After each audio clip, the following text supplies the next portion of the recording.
नमस्कार दोस्तों, स्वागत है आपका हमारे चैनल रणनीति में। दोस्तों, क्या आपको पता है कि ग्रीस के मीडिया ने भारत की मिसाइल देखकर तुर्की को सीधा अलर्ट कर दिया है। वह कह रहे हैं अगर तुर्की से बचना है तो जल्दी से जल्दी भारत से ब्रह्मोस मिसाइल खरीद लो, वरना हालत बिगड़ सकते हैं। यानी भारत की ताकत अब सिर्फ एशिया नहीं बल्कि यूरोप तक गूंज रही है। दोस्तों, आज हम बात करने वाले हैं भारत की सबसे खतरनाक और सबसे तेज मिसाइल ध्वनि के बारे में, जो इतनी तेज है कि ब्रह्मोस भी इसके सामने धीमी लगती है। और ग्रीस के मीडिया ने इस मिसाइल को देखकर क्या कहा, वो सुनकर आपको गर्व महसूस होगा। तो वीडियो को लाइक करना मत भूलिएगा और चैनल को भी सब्सक्राइब कर लीजिए। तो दोस्तों, सबसे पहले समझते हैं आखिर ये ध्वनि मिसाइल है क्या और क्यों यह इतनी खास मानी जा रही है। देखिए, डीआरडीओ यानी defence research and development organisation ने एक ऐसी मिसाइल बनाई है जिसकी रफ्तार सुनकर आपके रोंगटे खड़े हो जाएंगे। दोस्तों, इसकी स्पीड है 7400 किलोमीटर प्रति घंटा, यानी लगभग मैक 6 की। और इसी वजह से इसे कहा जा रहा है ध्वनि हाइपरसोनिक ग्लाइड व्हीकल, जो आने वाले समय में इंडिया की सबसे तेज और घातक मिसाइल बन सकती है। अब आप सोच रहे होंगे कि जब ब्रह्मोस पहले से ही दुनिया की सबसे तेज क्रूज मिसाइल है तो फिर ध्वनि की जरूरत ही क्या है। तो दोस्तों, बात यह है कि ब्रह्मोस की स्पीड है मैक 3, यानी आवाज की रफ्तार से 3 गुना तेज। लेकिन ध्वनि हाइपरसोनिक ग्लाइड व्हीकल की रफ्तार है मैक 6, यानी ब्रह्मोस से भी दुगुनी स्पीड। और सबसे खतरनाक बात यह है कि ध्वनि को रोकना लगभग नामुमकिन है, क्योंकि ये इतनी तेजी से दिशा बदलती है कि कोई भी एयर डिफेंस सिस्टम इसे ट्रैक नहीं कर पाएगा। यानी दुश्मन को भी पता नहीं चलेगा कि वार कहाँ से हुआ और कब हुआ। अब बात करते हैं इसकी खासियत की। तो देखिए, ध्वनि मिसाइल की लंबाई है करीब 9 मीटर, चौड़ाई है 2.5 मीटर, और इस पर लगाया गया है ultra high temperature ceramic composite, जो कि बहुत ज़्यादा गर्मी बर्दाश्त कर सकता है। क्योंकि जब कोई भी चीज़ मैक 6 की स्पीड से चलती है तो उसके चारों तरफ इतनी गर्मी पैदा होती है कि नॉर्मल मेटल भी पिघल जाती है। और सबसे बड़ी बात यह है कि इस मिसाइल को एंटी शिप मिसाइल के रूप में भी इस्तेमाल किया जा सकता है और न्यूक्लियर डिटरेंस के लिए भी। यानी यह एक मल्टी रोल हथियार है जो किसी भी तरह के टारगेट को मार सकता है।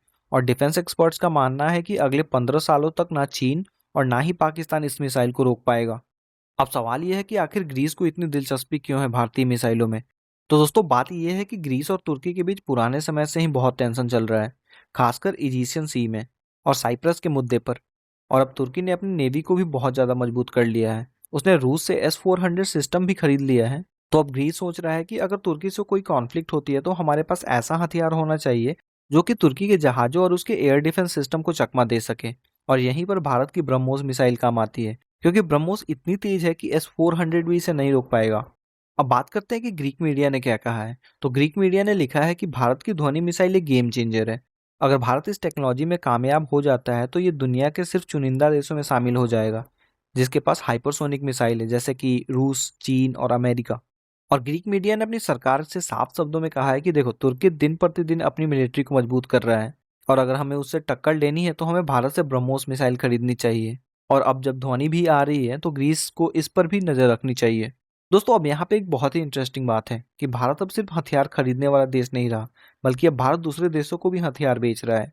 और ब्रह्मोस मिसाइल का डील फिलीपींस के साथ ऑलरेडी हो चुका है और साइप्रस, अर्मेनिया और ग्रीस भी इस मिसाइल को खरीदने में इंटरेस्ट दिखा रहे हैं।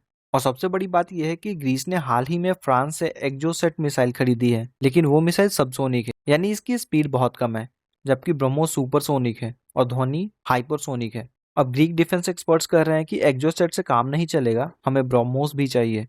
तो दोस्तों, अब बात करते हैं कि ध्वनि मिसाइल टेस्ट कब होगी। तो डीआरडीओ ने कहा है कि 2025 के आखिर तक, यानी इस साल के अंत तक ध्वनि मिसाइल का पहला फुल स्केल फ्लाइट टेस्ट हो जाएगा। अगर ये टेस्ट सफल रहा तो 2029 तक इस मिसाइल को इंडियन आर्म्ड फोर्सेज में शामिल कर लिया जाएगा।